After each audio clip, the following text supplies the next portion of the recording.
Hello friends, my name is James. And this is my 1965 Alberg 30 sloop, Triteia. We are on a mission to sail around the world and see as much of this beautiful planet as possible. In August of 2021, we departed Los Angeles, bound for Hawaii, and suffered a minor setback in the form of total steering loss 1,000 miles from the islands. But we managed to make our way, got in safe, and spent the winter on Oahu.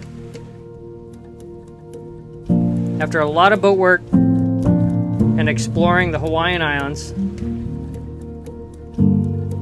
it's now time to point the bow towards the Southern Cross and make way for French Polynesia.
Sunset of the first day of the passage.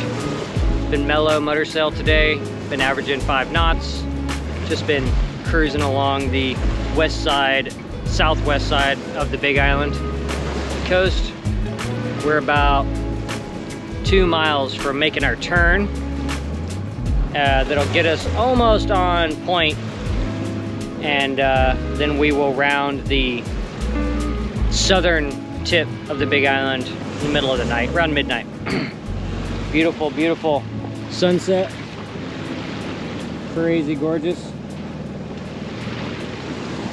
And yeah, it's been a nice day so far, very mellow. Had a lot of fishing boats at the beginning of the day. There's a tournament happening. So I was dodging a bunch of fishing boats, and since then it's been mellow. So just get in the groove, and once we get around the island and well off out of the current, then we'll kill the engine and be sailing for the rest of the trip.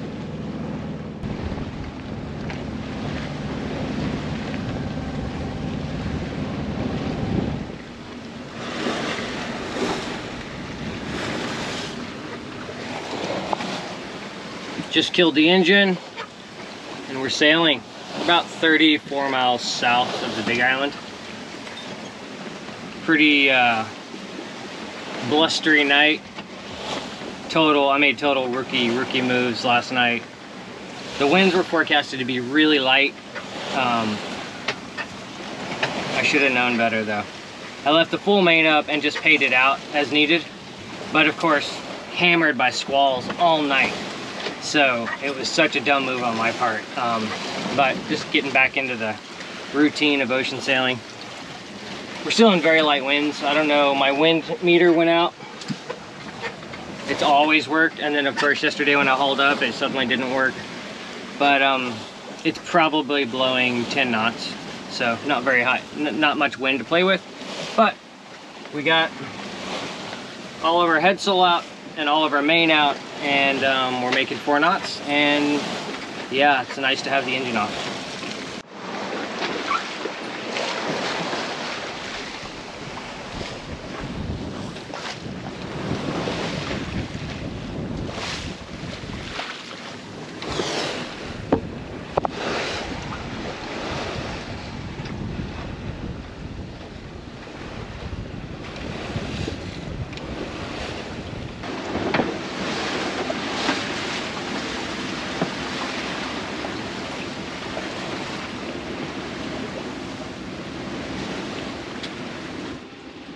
been in low power mode all day.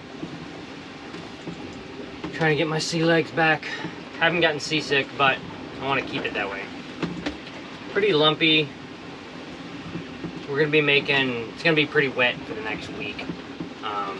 Trying to get all as much of my easting in as possible before the doldrums, the ITCZ. And so it's just kind of beating into waves and taking lots of waves over the bow. But it's been tolerable for sure. Did 100 miles yesterday, which is awesome. And yeah, just like relax, take it easy, get back into the flow of sea life, and go from there.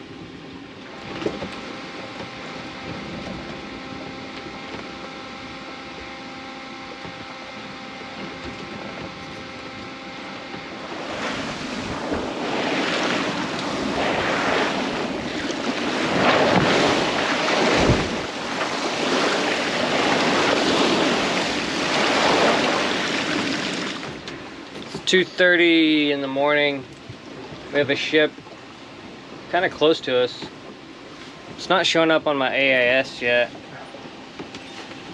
I've been watching him for like the last hour and a half. I could see him really far off, and now he's close enough that he's like, I can really see him. So, turn on the VHF in case I have to call him, but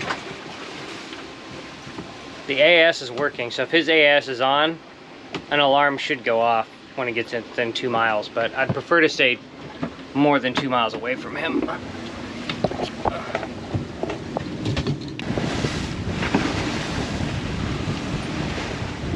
Even in this big ocean, run into ships out here. So, I don't know. Just have to stay awake, keep an eye on him. We're under sail. I don't know if he's like trawling lines or what, you know, so now it's 3 a.m. and the ship has crossed our bow west to east. I'm keeping my alarm set for every 15 minutes and just keep an eye to make sure he's staying on the same course. But we're not, I don't know, he's probably 5 miles away would be my guess. Big fishing boat because the lights are really bright, but yep, exciting moments at sea.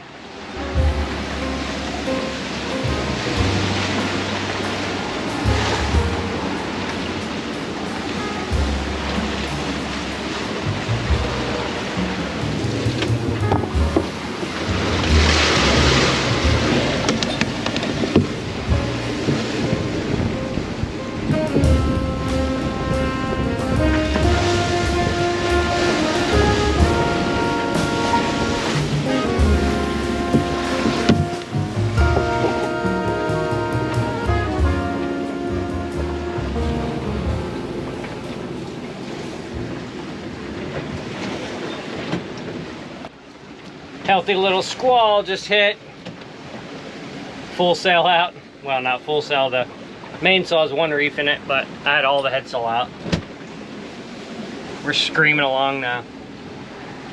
And we'll just ride it out. If it carries on too long, then I'll shorten sail more, but just charging along.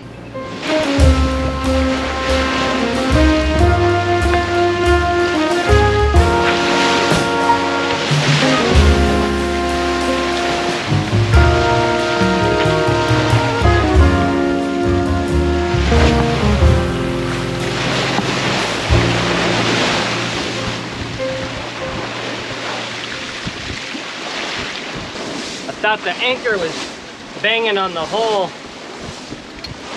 It's not, which is great. It's just hitting the deck like the bow roller. Squall coming. I'm gonna shorten sail a little bit.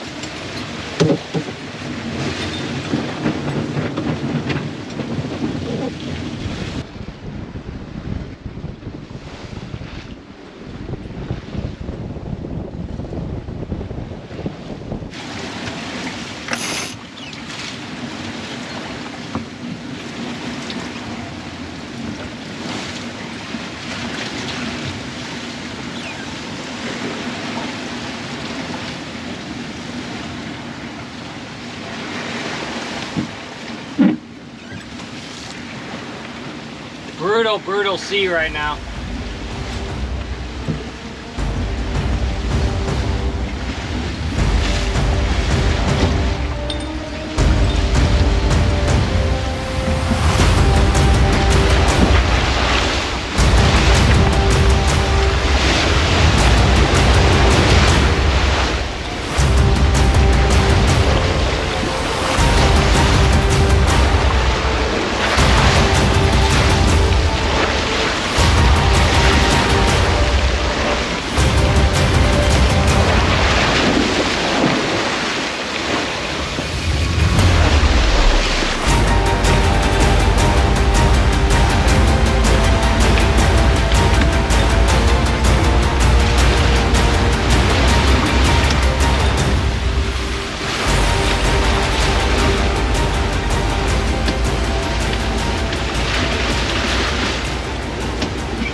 Pretty mellow night last night.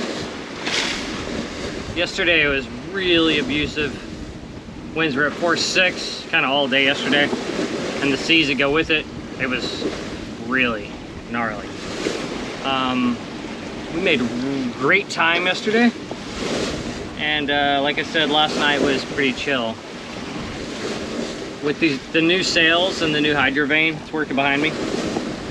The boat needs very little tending. Like, if she has regular winds, I get her set on her course and she just kind of cruises, which is nice. And I just was getting up in the night checking for ships, and it takes a lot of the stress out when the boat just does her business. The winds are supposed to increase today and the next day, so it might be a lumpy ride for the next couple days, but we're just gonna charge on and get our easting in and keep pushing south.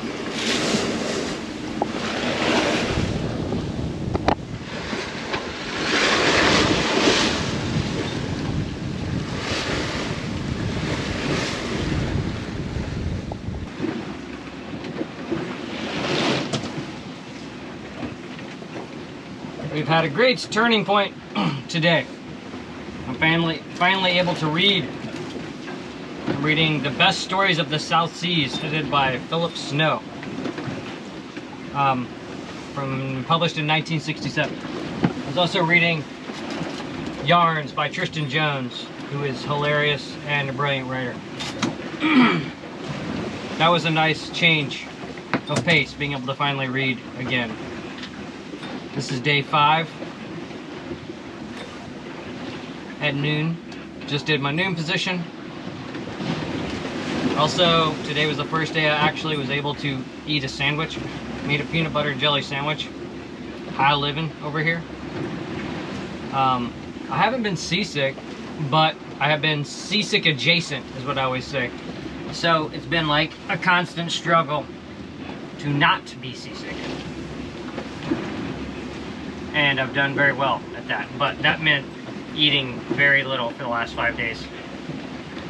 And mostly just laying in my nest with my eyes covered up. So, did 110 miles a day's run yesterday, which is pretty good considering we're beating into everything. And I'm happy with that. Anything over 100, I'm like stoked about. If we could get up to 120, I'd be very happy, but that's what's happening on board Triteia. And feeling good and happy. And it is very lively out.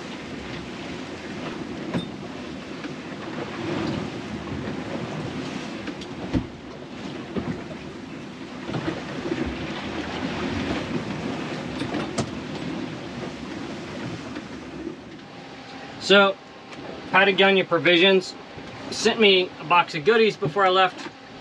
Stuff to eat on the passage that'll be easy and hearty and good for the environment. And I'm trying the first thing out tonight.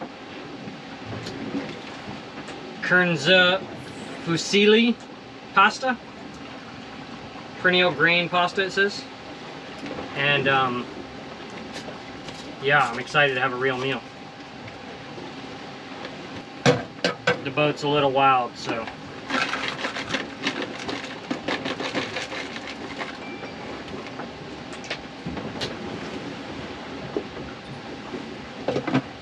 Get that going. I was reading about this. It's pretty neat. It's like, if you can see me very well. Oh, yeah.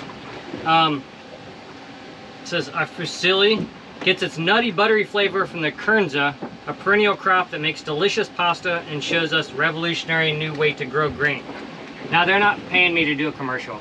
I'm just reading this to you, so anybody getting crazy right now, just relax. Kernza is a distant relative of wheat, was developed by plant breeders in the Land Institute, Salina, Kansas. With Kernza, the breakthrough has arrived, decades of R&D, yada yada. It says that plants, seed, and yields both continue to grow. Below ground, Kernza is even more remarkable. Its roots reach down as far as 12 feet, twice that of annual wheat, creating a massive beard-like tangle. These mighty roots help pull down the planet-warming carbon dioxide and lock it up in the earth. What's more is they hold precious topsoil in place, house billions of beneficial microbes, and increase water absorption, which that is awesome. So that's pretty cool.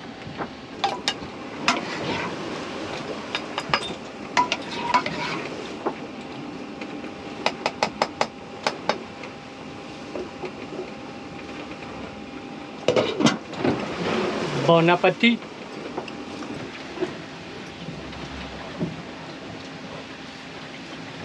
Oh my God.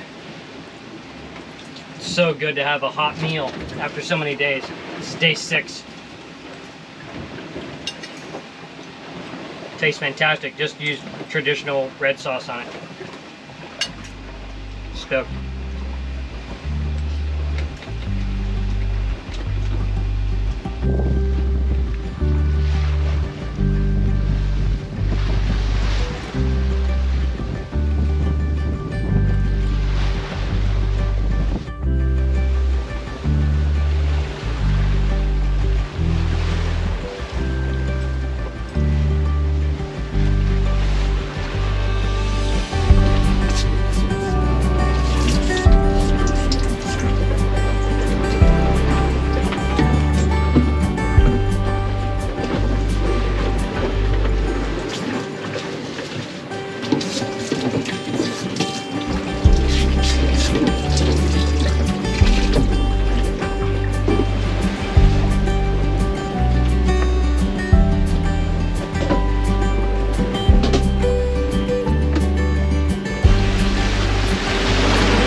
Very festive squall.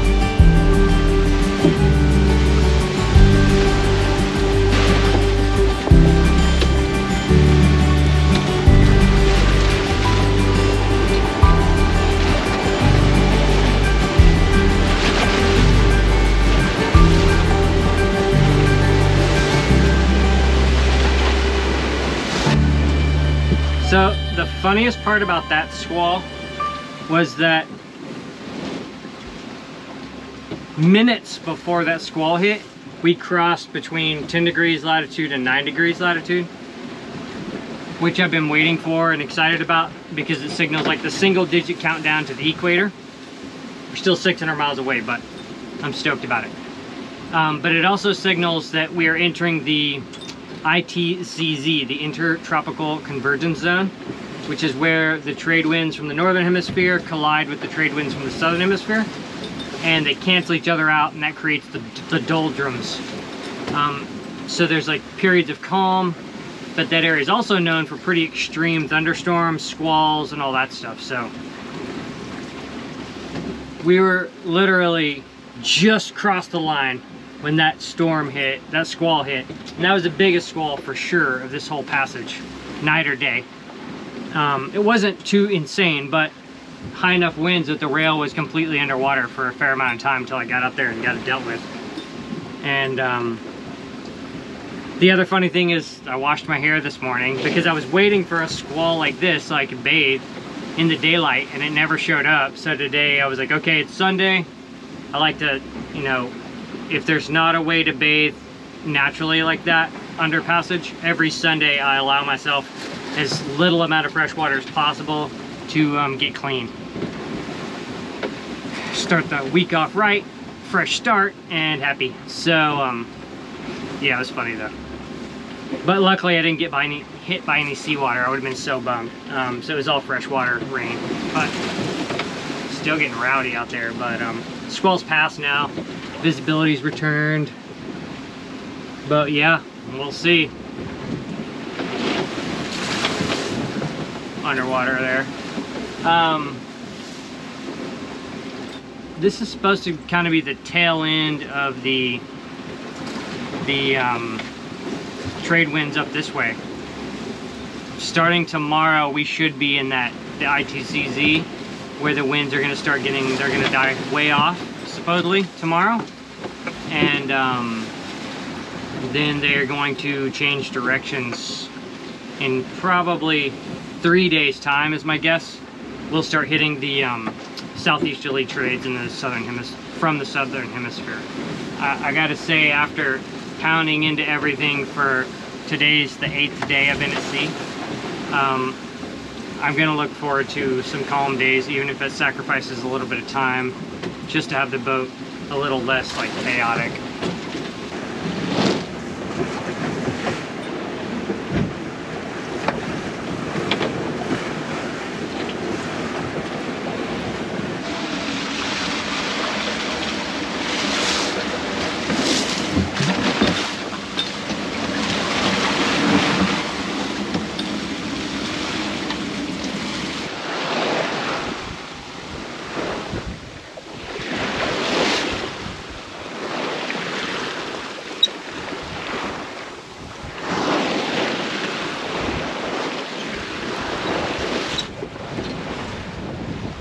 Morning of day 9,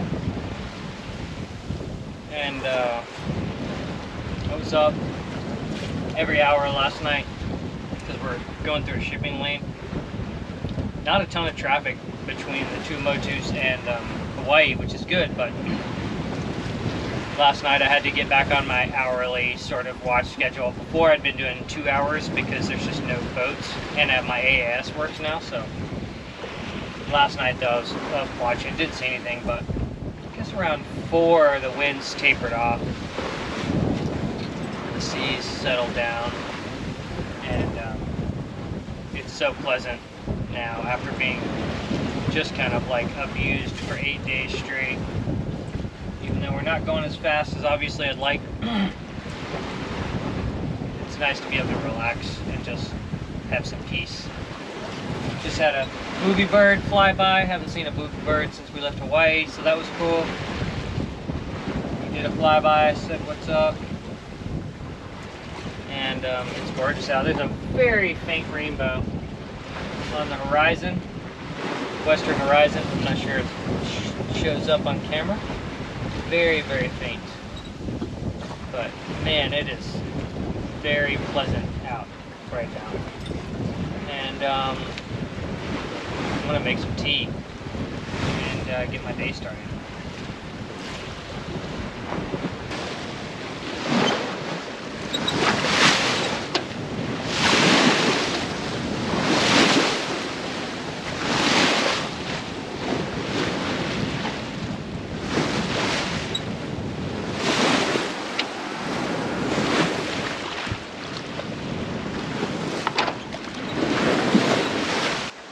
As soon as I get everything hung out, a squall's showing up, but maybe at least it'll rinse out the salt water out of them. Ooh, that's a darkin'. That is a dark squall.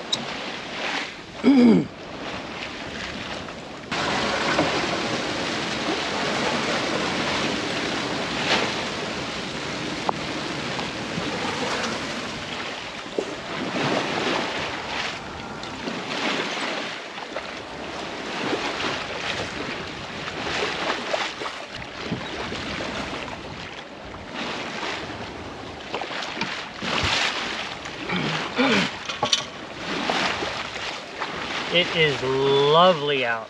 So nice. No squalls on the horizon.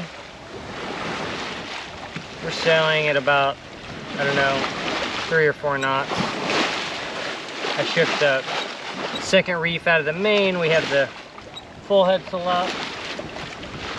Nice little breeze, like, I don't know, force 4.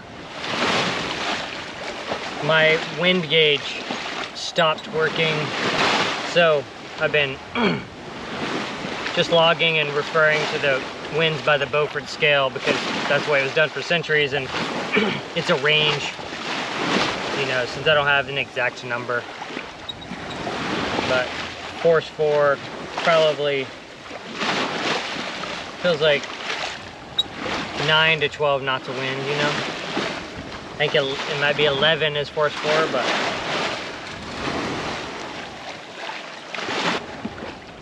it's so nice after so many days of getting my ass kicked to be able to just take the sun on, soak up some vitamin D. I've just been reading in the cockpit for the last hour. Got all the hatches open, trying to get the boat dried out a little bit.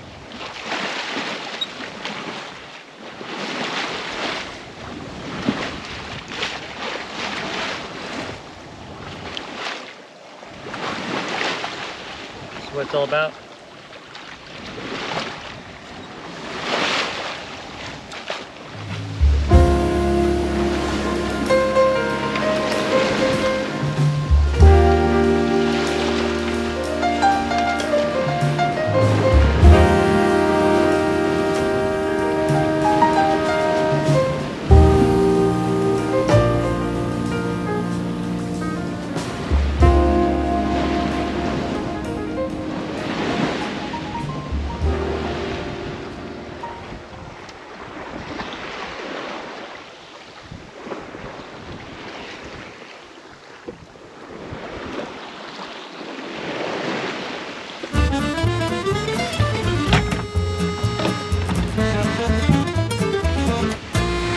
Ooh, it's chilly.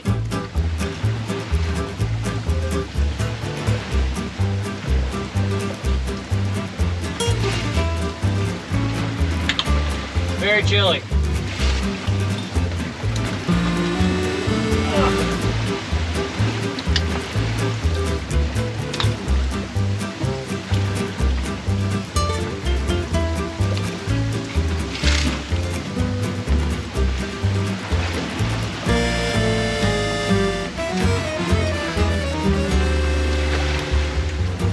It's almost worse when there's not as much rain because you gotta wait so long to rinse. It's like hardcore downpour, then it's easier. You don't have to stay in the cold as long.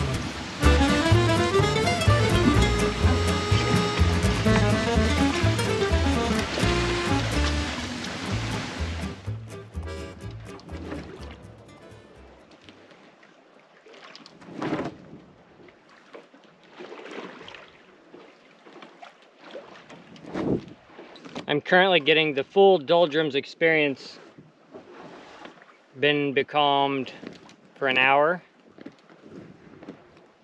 It's just the sail sliding over and over. Trying to decide if I should reef the main so I don't damage the slides at the top.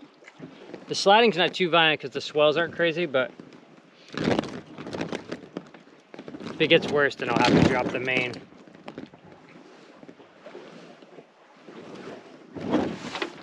Just like bobbing around like crazy.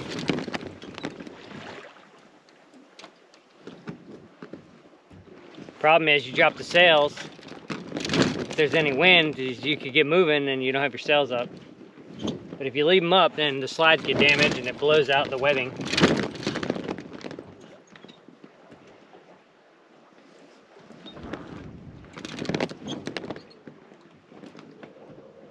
I hear a little bit of a breeze, but not enough to move the boat.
Oh boy, just got rocked by that squall.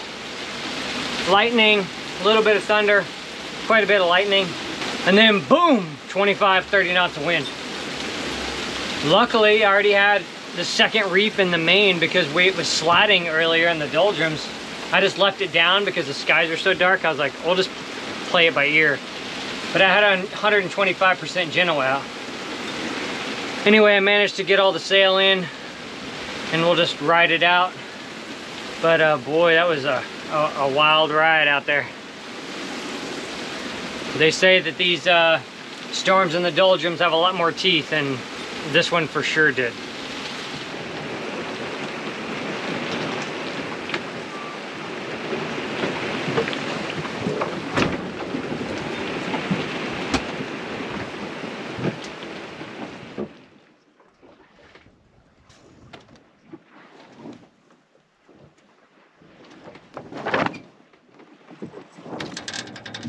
We have been becalmed and bobbing all day long. So I've decided there's no better opportunity to swim in the middle of the Pacific Ocean in great depths than right now. It's totally dead. I'm gonna drop all sail, throw the swim ladder out, and swim out and take a look at Triteia in the middle of the Pacific Ocean.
Middle of the Pacific Ocean.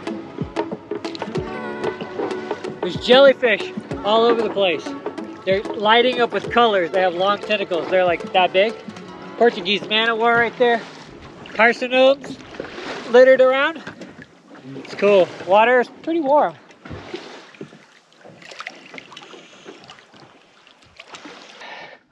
It's not often you get to do that. That's pretty cool. Yeah, there's so many jellyfish and parsonomes floating about. They're all small, but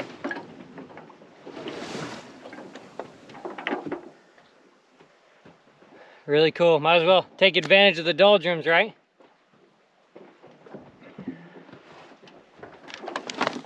When you're becalmed, these like sacrificial webbings on the mainsail slides can blow out. And I had the top two blow out when I was adrift off in the Molokai Channel and replaced them before I left. And one of the ones I replaced has blown out already. See it right there. There's the slide right there, which is good because this is fine. Just got to replace that webbing, which I have more of down below. So I'm gonna go ahead and knock that out while it's dead calm. Get that replaced. All right, I'll show you guys what I did with this top slide. I just took Dyneema lash and lashed it instead of sewing new webbing on. I know Dyneema is subject to chafe as well, but if this doesn't hold, I have webbing and I can do it the traditional way. But that's what I did. Big beefy lashing of Dyneema. And I was doing like 6 wraps. And then I would do a series of half hitches around that sort of like neck area, so that if part of it chafes through, the whole thing won't just unravel. It's kind of like tied in maybe 4 or 5 different sections, secured with a series of half hitches between the slide and the mainsail. So there we have it. Let's get this main back up so we can stop bobbling around like crazy.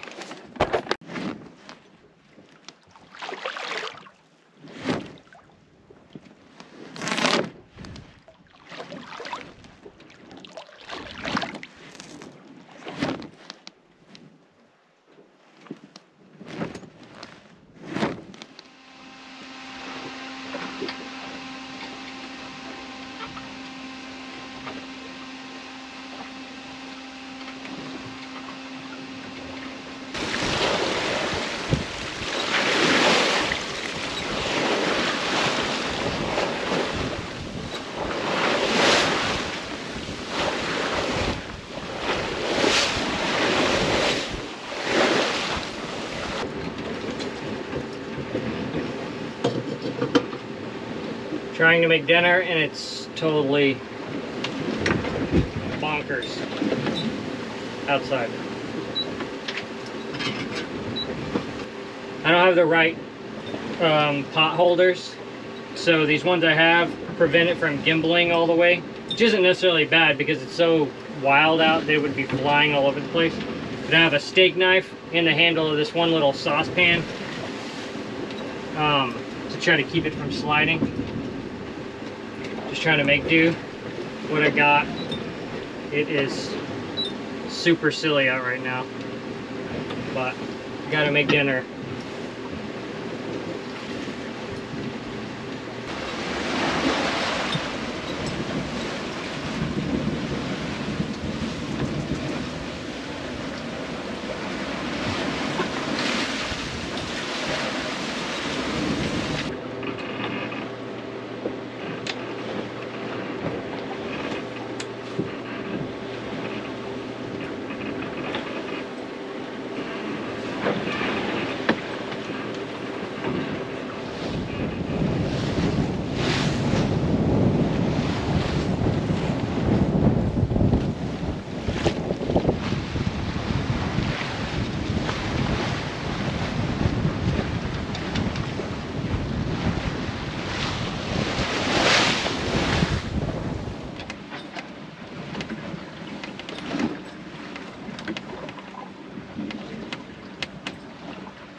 And just like that, we crossed the equator. Super, super stoked. Huge bucket list check for me. I've long wanted to sail across the equator on my own boat, and I am very pleased. Neptune gave me a legit baptism a few hours ago. in a force 7 squall, but I'm a man of tradition, so let's get it underway. Bucket of seawater. Oh shit. Bucket of seawater from the equator. Woo! Hell yeah. Super stoked. Got some rum to offer to Neptune and Davy Jones. Little sip for Triteia. I'm not a drinking man myself, but Triteia has definitely earned a sip. Super stoked. Oh, I just got a text message from Neptune himself. Let's see what it says. Know ye that James, on the 11th day of July, on board sailing vessel Triteia, appeared at the equator at 0 degrees 0 minutes, 147 degrees 42 minutes west, entering into our royal domain, and having been inspected and found worthy by my royal staff, has been initiated into the solemn mysteries of the ancient order of the deep. I command my subjects to honor and respect him as one of our trusty shellbacks. Signed, Davy Jones, his royal scribe, and Neptunus Rex, ruler of the raging main. Super stoked and ready to push on, keep charging south, and get to the Tuamotus. This squall approaching, so I might get wet, but I just saw this big flying fish. Look at that big boy.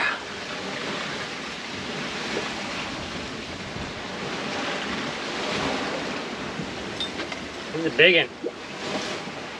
He hadn't been dead long. He's dead though. Look at that.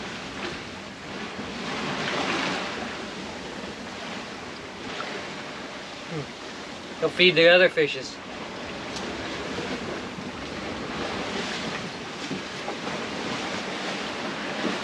Squall on the horizon. We'll see what it brings wind-wise. We've been sailing good all day, ever since the equator. I have 2 reefs in the main. 100% of the headsail out, which I might regret when the squall hits. I mean 125% rather. And yeah, making our way south.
Finally mellowed out enough that I can get out here and do the dishes.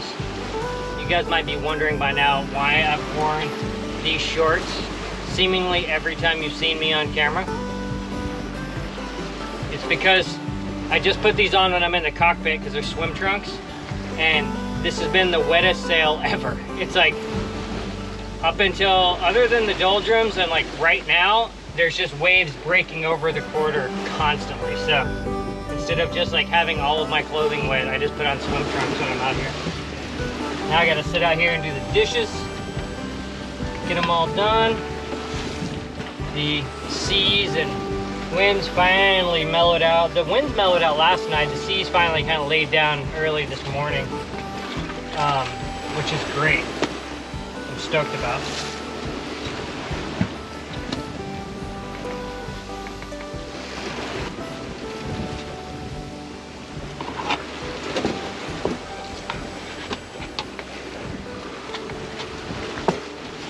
Really stoked that we're not smashing and bashing. I had a really rough couple of days. After the pass through the doldrums, it was just like kind of the same feeling as making all my easting before the ITCZ, where we were just getting hammered by waves relentlessly. And it just kind of destroys your nerves. My nerves were shot. It's exhausting. Like, you can't move around the boat at all. You just have to kind of, it's like, it takes everything in your power even to like sit on the toilet in the head, because the waves are throwing you off the whole time. It is just like very, very exhausting. Sometimes there'll be these weather systems from these winter storms in the Southern Ocean that create what they call strengthened trades, southeast trades, and that's what we were experiencing with these like 20 knots for the last 4 days. And then I was seeing seas up to 12 feet yesterday, so 4-meter seas yesterday. And yeah, it's not fun. In a small boat, it's really not fun. We are currently 495 miles from entering the pass at Ringaroa, and I am very stoked about that. And I look forward to getting in and seeing paradise firsthand.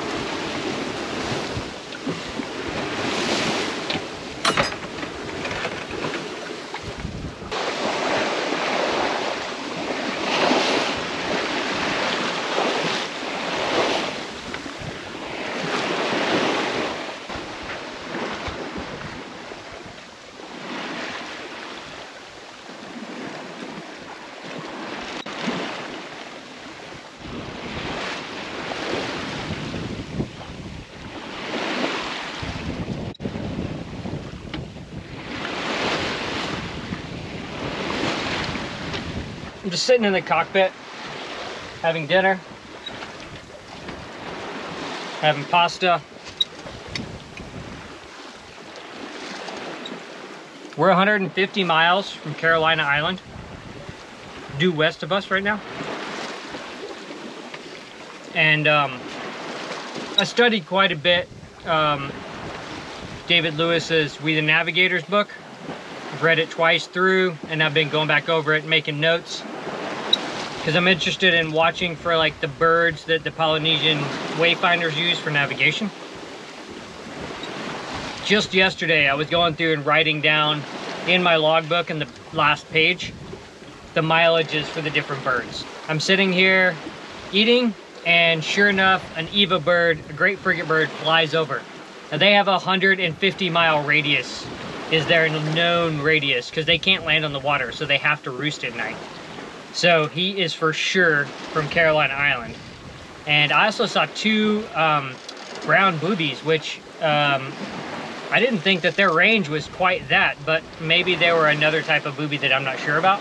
But the Eva bird, he flew right over. It was awesome to be like, and I knew once I was getting within range of that island, I was like, I'm gonna start watching. And there are probably 50 to 60 petrels that have been feeding aft, and now they're forward of Triteia. But it was pretty fantastic to see that Eva bird and be like, wow, this is, so like, that's one of the things, like the wayfinders would like know which way land was, especially like at sunset. They would see the great frigate birds go high in the sky, and directly they make a beeline right for their roost. And they said that the booby birds go low to the surface and go straight to land. And So that's pretty fantastic, and I'm excited to see more of them as we get closer.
And we got the spinnaker up and drawing. She's looking good, man. She took off as soon as I pulled that sock up. She was on it, which is good. The right amount of wind for it. We are 90 miles from entering the pass, and I am very excited. We had a very slow night last night, becalmed quite a bit. As it was, if we had made good time last night, we would have had to have slowed down tonight, so it kind of did us a favor as long as we can keep good speed today. So hopefully this spinnaker will get us moving at least about 5 knots, and we can cover some ground today. And then tonight it's supposed to be very calm, so we'll probably be motor sailing the last portion overnight to the pass. So yeah, just gonna sail away with the kite and make way for the Tuamotus.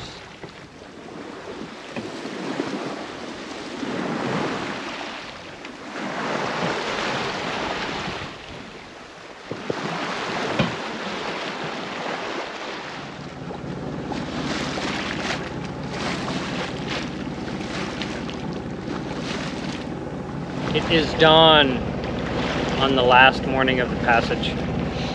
We are 24 miles from Rangiroa Atoll, the Tuamotus, and I am very nervous about making landfall. You have to really time your entry and exit into the lagoons and out of the lagoons at the atolls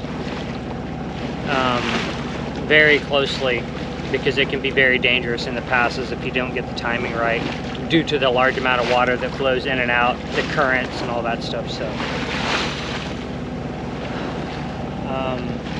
I believe that we are right on time and that everything should go good today, but it doesn't mean that I'm not nervous about it. First time I've ever done this, going into the lagoon of an atoll, so it's understandable. We have been 26 days at sea. It'll be almost to the, I think it'll be to the exact hour of which we hauled up, 26 days exactly.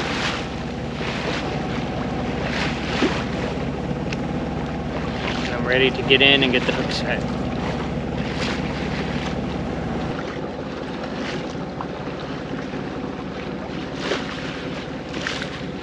So I'm sitting here on the deck, watching the horizon, shouldn't be able to see land until I'm within 9 miles of the atoll, because they're so low lying and all you basically see is like a smudge where it's like the palm trees. But there are other clues that you can tell, which David Lewis talks about, that the Polynesian wayfinders used by reading the clouds. As I mentioned before, reading the birds, the clouds, the swells, all that stuff. With the clouds, you'll see on this clip right here, this white band right in the middle of the screen, I believe is Rangiroa. They say the sunlight reflects on the lagoon and on the sand and projects on the bottoms of the clouds or illuminates the clouds in a very specific way. And the way the clouds are lit up in that one section is totally different than everything around it. So that's my guess, that that's where the atoll is. And we'll see as we get near.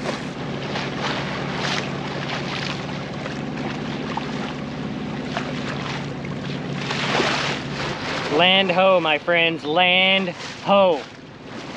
We are 10 miles out from land, and I saw what I thought was a ship or a boat on the horizon. I was like, oh, what is that? And then I noticed it was smoke coming off of the land, just for a moment. And came forward, looked, and sure enough, you can see the groupings of palm trees scattered across the atoll. We're still too far to actually see the land itself. You can just see the tops of the trees. But we have arrived, and I am very excited. Now I just got to keep my anxiety ratcheted way down, get through the pass. We're still on time, we're right on schedule, and get the hook set. Very, very, very excited to be here.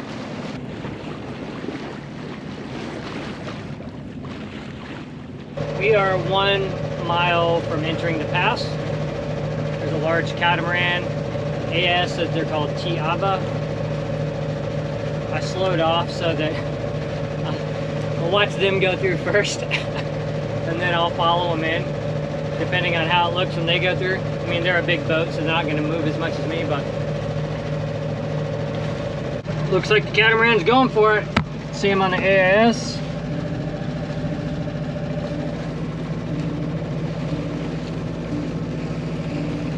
Water looks very disturbed in the channel. I don't see any standing waves, but it looks like very, very potato patchy. But the catamaran that went through ahead of us never went over 4 knots, which means that the speeds aren't too crazy.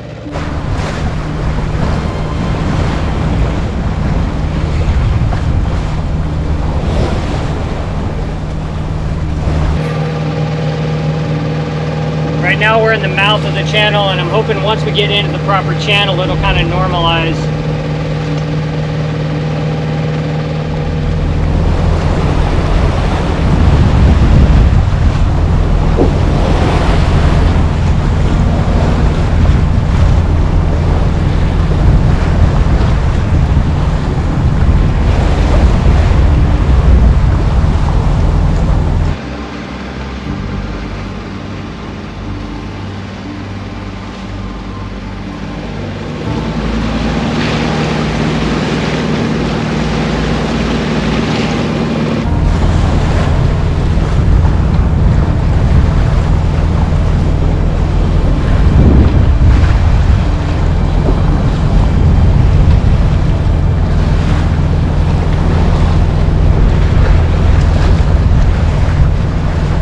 Feels like we're through the worst of it.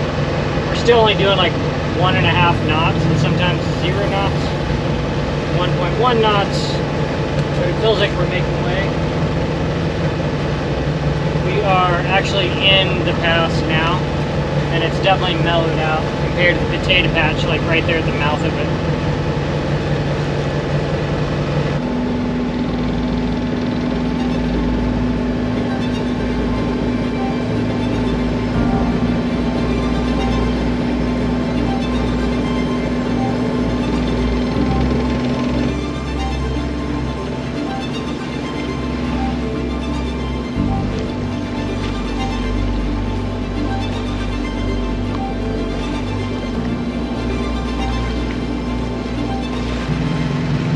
And my friends, we have successfully crossed the pass into the lagoon.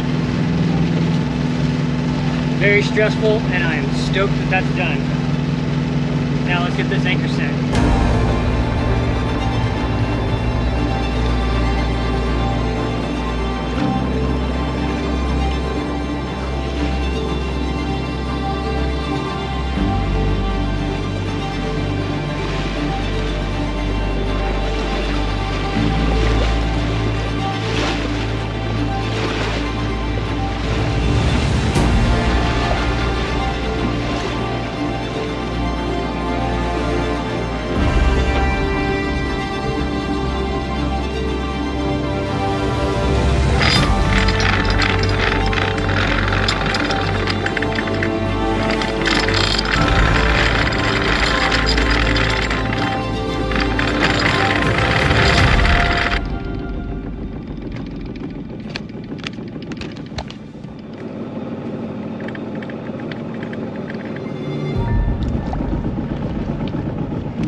And the hook is set. Bonjour Tuamotus, bonjour French Polynesia. On my 40th birthday, I was recovering from double pneumonia that almost killed me. I decided on that day that I needed to sail around the world. While I was already a sailor, the big problem was I had no money and no boat. But I put a plan in motion to make it happen. Here we are now, 7 years later. I'm in my second year of full-time cruising, and well on my way into my impossible dream. And while I still have very little money, I do have my boat, and we are making it work. The size or scale of your dream doesn't matter. What matters is that you put the wheels in motion. Our lights are going to go out before we know it. And as the saying goes, we will never get out of this life alive. I hope you find a way to make your dreams come true. It's not easy, but you gotta make it work. Thank you for watching. Fair winds until next time. I want to thank my shore team, David Frederick, my older brother. He kept an eye on ships for me, sent me reports daily. Extra special thanks to Sarah Koenig, who ran all of my social media accounts and handled my YouTube and everything, and kept me in the know of what was happening. Thank you so much, Sarah. Captain David Stovall checked in on me, did a little research for me on my passage, and Colby Thorpe, my baby brother, he handled some land business for me, so thank you guys so much. And on my standby crew was Scott Tillery, my other brother, and Captain Noah Peffer, who was on call at any point of which I needed him. Thanks so much, guys.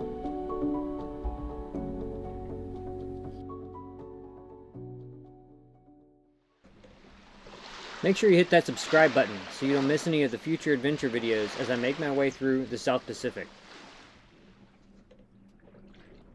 It takes time to edit and share everything we've been seeing, so YouTube videos are always a little bit behind. If you're interested in where Triteia and myself are in real time, you can always check out the tracker. Also follow us on Instagram for more real-time content. You can find both of those links in the description of this video.